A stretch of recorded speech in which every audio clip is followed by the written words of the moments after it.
لله الحمد لله وكفى وسلام على عباده الذين اصطفى أما بعد فأعوذ بالله من الشيطان الرجيم بسم الله الرحمن الرحيم شهر رمضان الذي أنزل فيه القرآن هدى للناس إن الله وملائكته يصلون على النبي يا أيها الذين آمنوا صلوا عليه وسلموا تسليما. درود شریف وایي. اللهم صل على محمد وعلى آل محمد كما صليت على إبراهيم وعلى آل إبراهيم إنك حميد مجيد. اللهم بارك على محمد وعلى آل محمد كما باركت على إبراهيم وعلى آل إبراهيم إنك حميد مجيد. زما عزت مند مسلمانانو ورونو کورونو کې اوریدونکو زنانو دا رمضان المبارک اول عشرہ اغا په ختمېدو باندې دا او نبی کریم صلی الله علیه وسلم فرمایي چې د رمضان المبارک اول عشرہ دا رحمت دی او دویم عشرہ دا مغفرت دی او دریم عشرہ عتق من النار یعنی د جهنم او د دوزخ نه د خلاصي. الله تبارک وتعالى پمونږ باندې ډېر زیات مین دی، دومره مین دی الله په خپل بنده باندې چې الله د رحمت سل درجه پیدا کړي او په دې سل درجو کې دا یو درجه الله پاک دی دنیا لور کړی دا او بیا په هغه کې صحیح سا مین دلور کړی دا. نو مین دی یوازې د انسانانو مین دی نه، کاغه انسانان دی کاغه حیوانات دی کاغه چرندې پرندې دی کاغه مارغان دی کاغه هر سیز دی چې په هغه کې د موروالی صفت چې دی دا موجود دی. الله تبارک وتعالى دا غیوی حصے نه سه حصہ د غمین د تور کړی دا.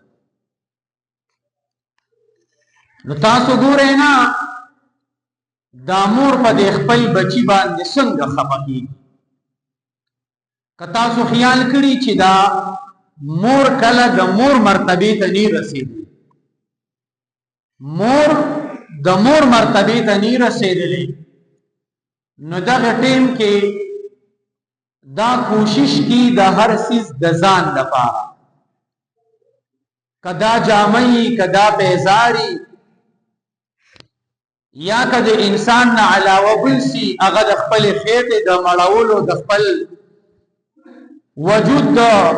ترقې د لپاره لګیاي کوشش چې دی هغه او چې کله پکې د موروالی دا صفت پیدا شي او دې ته مور صفت متوجی شي یعنی د دې بچی پیدا شي، نو بیا د هغه مور نه ځان چې دی هغه هیر، بیا د هغه مور په سرځې سبکار نیوي، بیا د هغه مور په ګرمه سکار نیوي، بیا د هغه مور په لوګه سکار نیوي، بیا د هغې مور په تنده سکار نه وي، بیا د هغې مور په سخته تکلیف باندې چې دی هغه سکار نه وي، صرف د هغې خپل بچو د هغې خپل الواد غني ورسره. تاسو به لیدلي دا چرګه ده، چرګه دا چې کله د اګونه بچي راوباسي نو د دغې مور آرام ختم شي، د هغې مور خوشحالۍ ختم شي، د هغې مور خپل ځان چې دی هغه هیر شي. بیا که ورته ته دانې واچې، چاول ورته واچې، بل څه ورته واچې، نو هغه چرګه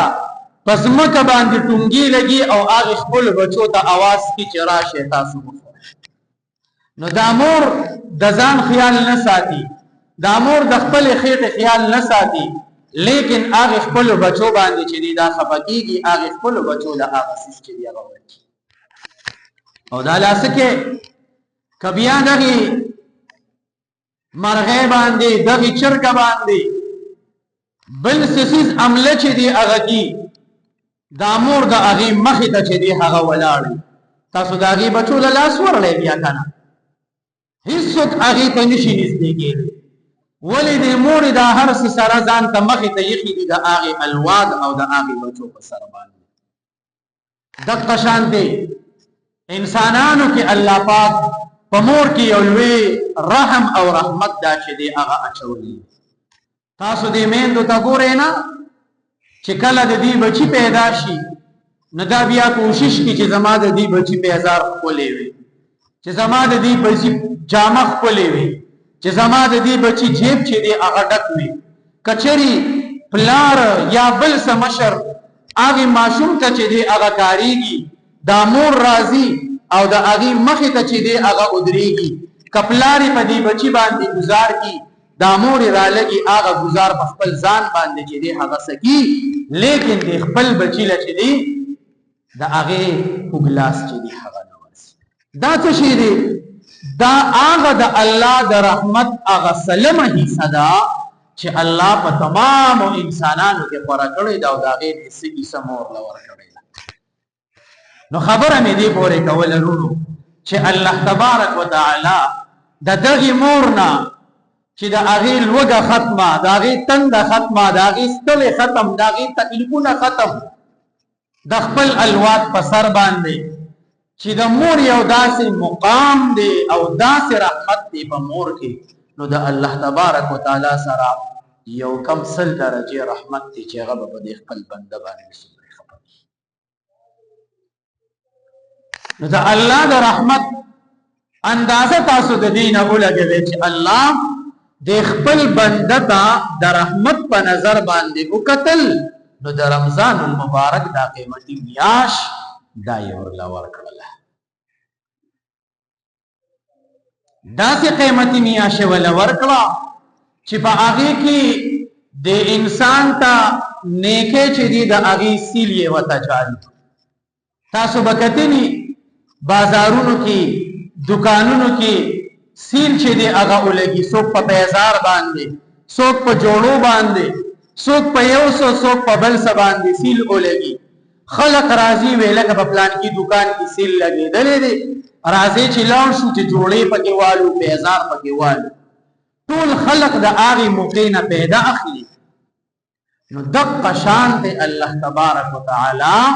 د رمضان المبارک په دې میاشت کې د نیکو سیل چې دی هغه لګولی او څنګه سیلې لګولې دي. حدیث کې راځي نبی کریم صلی الله علیه وسلم فرمایي چې کله رمضان المبارک چې دی هغه رانږدې شي، الله تبارک وتعالی د ټول کال جنت له چې دی هغه څه ورکي، جنت له صفایي ورکي، د هغې صفایي کېږي، په هغې کې خوشبویۍ چې دی هغه لګي، په هغه معطر شي، خوشګوار شي. جنت خاصم ښایسته دی او چې الله تبارک وتعالی لا نور ښایسته کړي چې بیا به ما لا عین رأت ولا اذن سمعت، نه هغه سترګو لیدلي دي، نه داغي متعلق وګونو څخه اورېدلې دي نه د انسان په زړه کې د هغه خیال چې دی هغه راځي داسې عجیبه جنت الله د خپل بندګانو لپاره تیار کړی او بیا وی چې کله دا لومبه روزه شي الله تبارک وتعالى او فرمایي چې د جنت دا دروازې دا زما د دې بندګانو لپاره څه دا کولاو نو د جنت دروازې دا کولاو بل یو حدیث کې راځي نبی کریم صلی الله علیه وسلم فرمایي چې کله دا روزدار روزه ونیسي نو د دغه روزدار د پاره په اوبو کې میان په سورو کې چنجي په هوا کې مارغان مرغه طيور دا دغه انسان د پاره او دغه روزدار د پاره د بخشش او د مغفرت سوال چي تاسو لږ سوچو کې په دې دریاب کې وسومري میان په دې دریاب کې وسومري مخلوقات په دې زمکه د لاندې په دې سورو کې با سومري چنجي سومري حشرات دوي او په دې اوا کې سومري مارغان دي زنګلات ډک دي غرونه ډک دي باغچې ډک دي دغه مارغان دا دغه روزدار لپاره سکی دا دعاګانې چې هغه غواړي د دین ببل اعزاز وی د دین ببل غټ سیم چې دی هغه وی او بیا دغه حدیث کې راځي چې کله دا روزدار دعا غواړي دا روزدار دعا غواړي نو فرشتي د دغه روزدار په دعا باندې امين وایي او وایي سبحان الله الحمدلله د دین ببل اعزاز وی د دین ببل څخه خبر وی د دین با سبل غټ سیل چې دی هغه وی نو ګوره د دنیا د سیل پسې د دنیا د معمولی جوړې پسې د دنیا د معمولی پیزار پسې مونږ د یو کلی نه بل کلی ته چې دی هغه زو نن د رمضان المبارک هغه قیمتي میاش الله را کړی دا هغه د سیل موقع الله را کړی دا نن زمونږ نه هغه مقصکی کی هغه ځای رونو یو عشرہ هغه زمونږ نه نو والا د ختمه ده دویم عشرہ د مغفرت هغه شروع کېدو والا ده چې مونږ دا موقع غنیمت وګڼو او نیکو اعمالو طرف ته متوجه او هغه روزه ونیسو چې کما د خواص روزه ده د خاص خلق روزه ده د خاص خلق روزه هغه ده چې په هغه کې زمونږ جبه په هغه کې زمونږ سترګې په هغه کې زمونږ وګونه په هغه کې زمونږ لاس په هغه کې زمونږ ټول وجود د حرامونو او د الله د نافرمانی نه چې هغه شي هغه محفوظ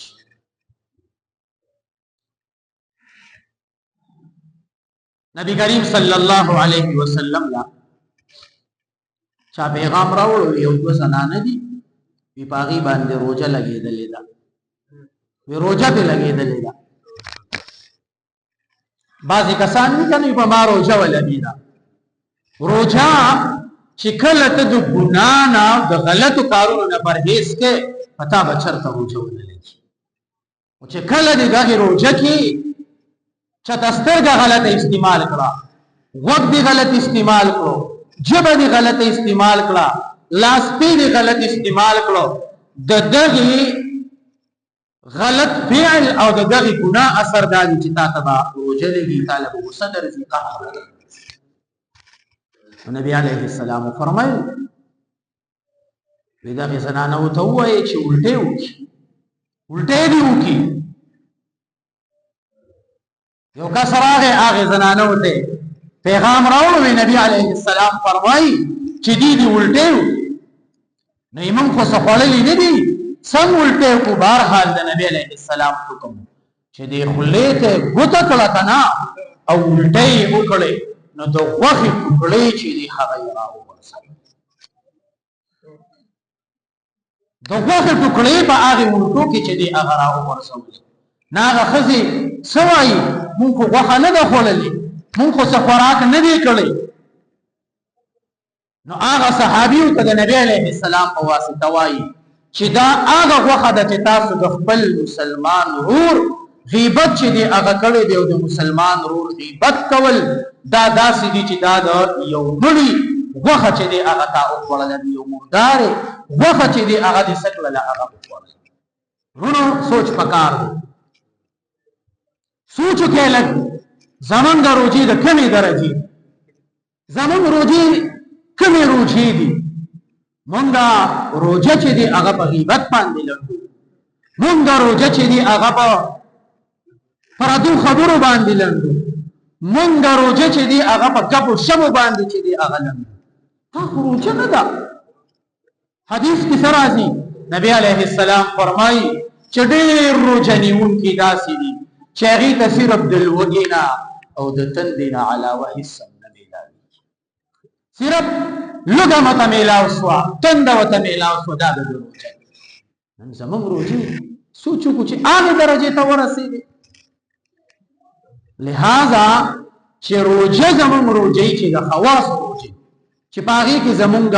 سترګه، زمونږ ژبه، زمونږ غوږونه، زمونږ لاس او خبې، زمونږ هر هغه اندام چې هغه د ګناه کولو قابل دی چې هغه مونږ د ګناه نه چې دی هغه سکو هغه وسو. او روجه کې چې دی داسې اعمال چې دی هغه وکړو چې په هغې باندې زمونږ نه څه شي؟ الله رضا شي. د اکابرو کې یو عالم تو تیر شوی دی، رایفوري رحمت الله علیه نامه ده، چې کله به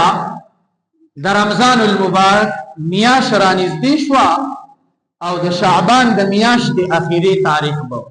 نو هغه به ټول مریدان او شاګردان به یې راغونډ کړو او هغې نه به اجازت واغسته چې روژه راله او د اختر او د روجې نه وروسته به بیا زموږ د ملاقات چې دی هغه کېږي. او څه به یې وویل؟ یو مرید له به یو تیلې ورکړه، وایي چې څومره خطونه راځي، پخوا خو د خطونو دور و، د موبایلو دور نه و، نو وایي هغه خط به دې تیلې ته ولي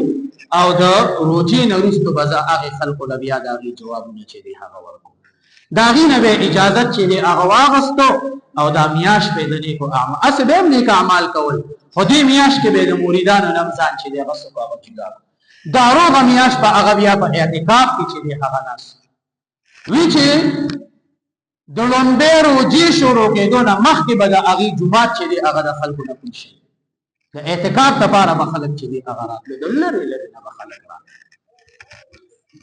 نن مونږه خفه کېږو به نه، نن چې مونږه روژه را روانه شي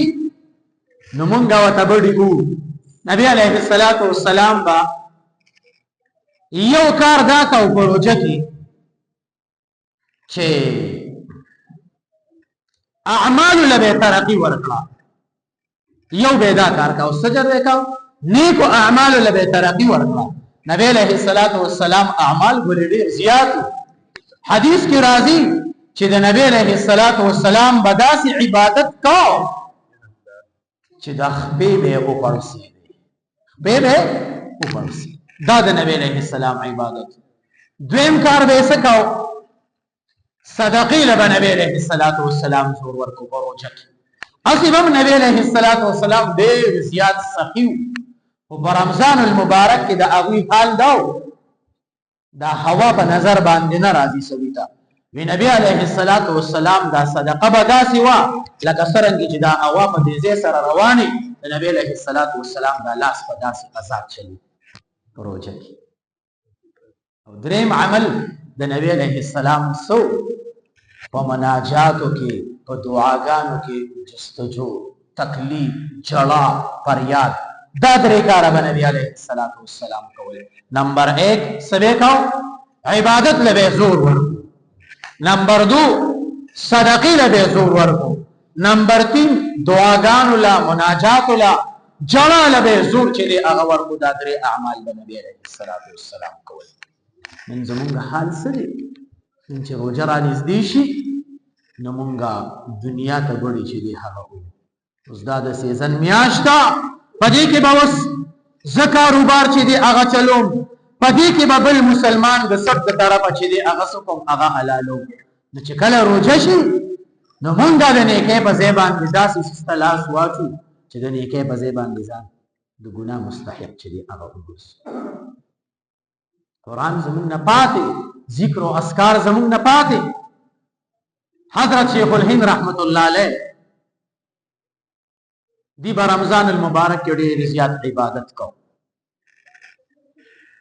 چې کله به ماسخوتن تراویح باندې ودرېدو نو پېشمني له به داس کړو پېشمني به وکړو بیا به تهجد کول د مانځه د جمع پورې به حساب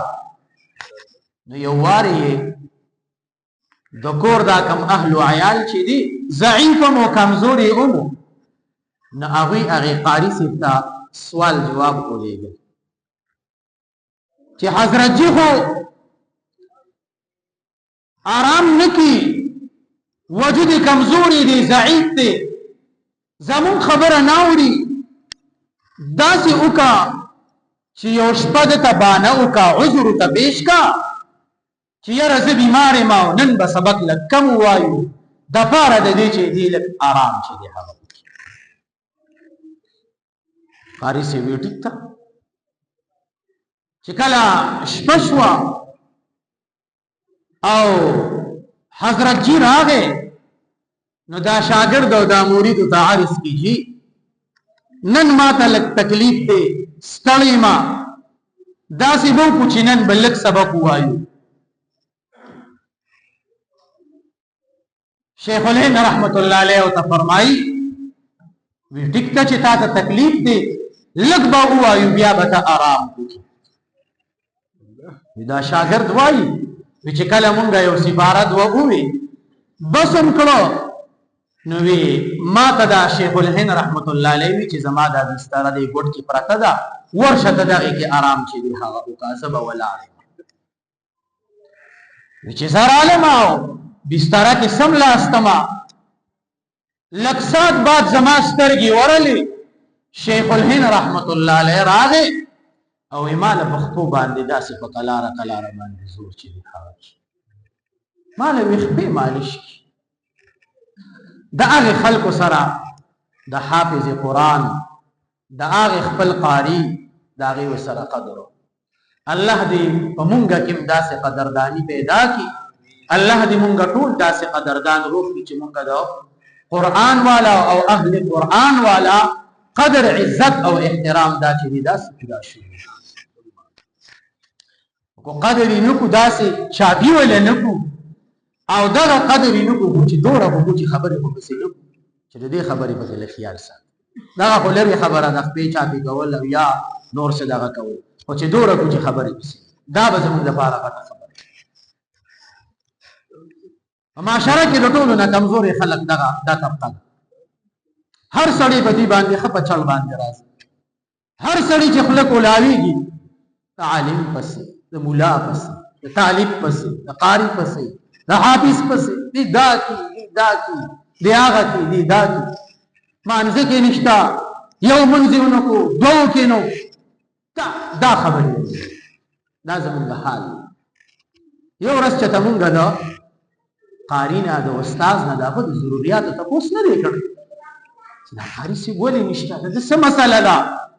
تکلیف دی وتا نه دا نشتا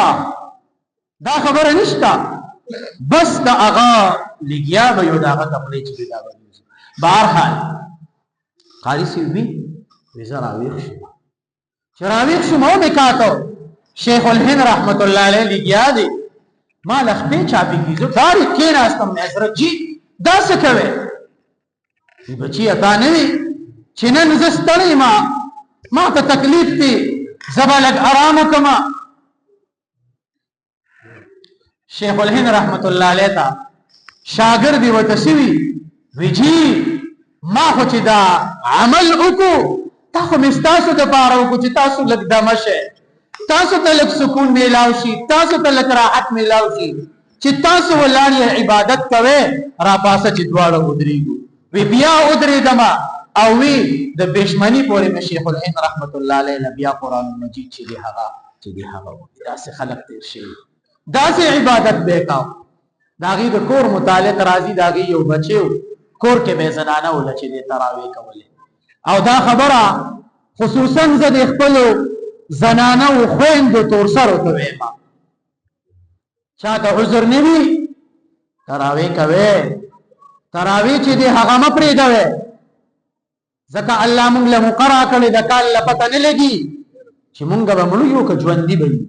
کال له به زمونږ په دې زندګۍ کې دا اوجه راشي او که رانیسي نو د شیخ الهند رحمت الله علیه د کور زنانه و به د چم ګاونډ زنانه به راغونډې شوې وي او هغې به د پردې نه شاته د هغې خپل حافظ قرآن پسې چې دی هغه ولاړ یو وارې هغې بیمار شو نو دی شیخ الهند رحمت الله علیه ته پیغام ولیږه چې مونږ له یو کس راولېږه چې مونږ له تراویح چې دی هغه وکړو شیخ الهند رحمت الله علیه ولې یو کس راولېږه نو هغه په هغې شپه باندې 4 سپارې تلاوت وکړو څو سپارې 4 هم ډېر شوي چې هغه تراویح ختمې شوې شیخ الهند رحمت الله علیه کور ته راغی د کور هغې زنانو شکایت وکړو وی دا تا څنګه قاري رالیږلې دا څنګه حافظ تاسو رالیږلې نن خو هغه مونږ له ډېر لږ سبق چې دی هغه ووي 4 سپارې راله ووي دا څنګه قاري دا څنګه حافظ د هغې زنانو دا حالو په رمضان المبارک کې به هغې اووه د قرآن مجید ختمونه چې دی هغه کول څو ختمونه اووه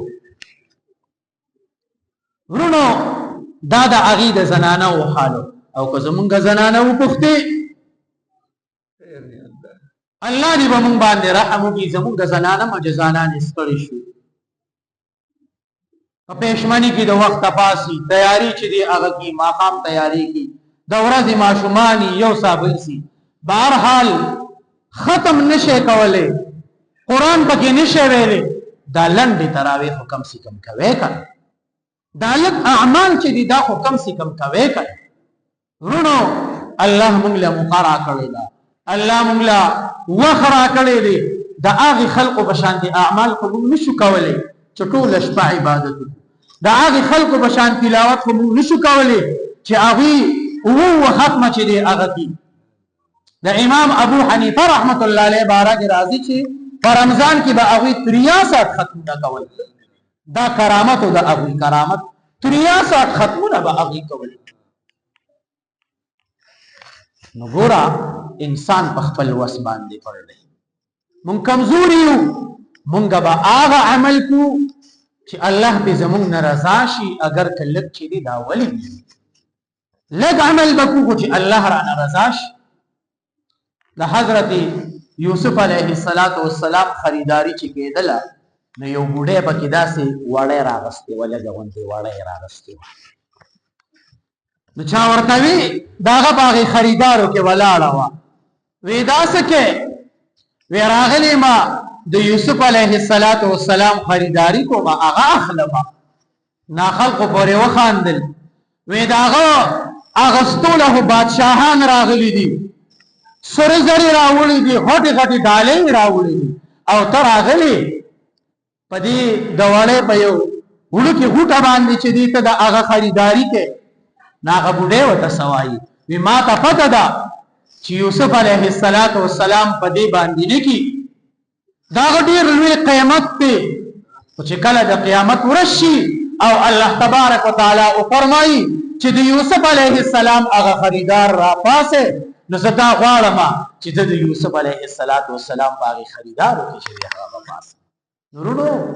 مونږ خو د شیخ الهند رحمت الله علیه په شان اعمال نشو کولی مونږ خو د رایپوري رحمت الله علیه په شانتې اعمال نشو کولی مونږ خو د صحابه کرامو په شانتې اعمال چې دی هغه نشو کولی خو چې د هغوی غوپېښه وکړو او دومرې عمل وکړو چې د قیامت په ورځ الله پاک وفرمایي چې په رمضان کې چا قیام کړی دی هغه پاسې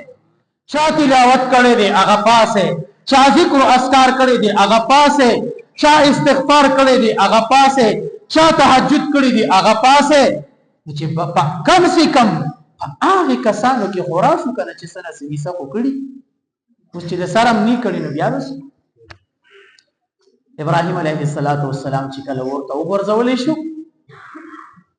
دا سه خطرناک ورو چې ګوري چې څومره وخت هغه بلیدو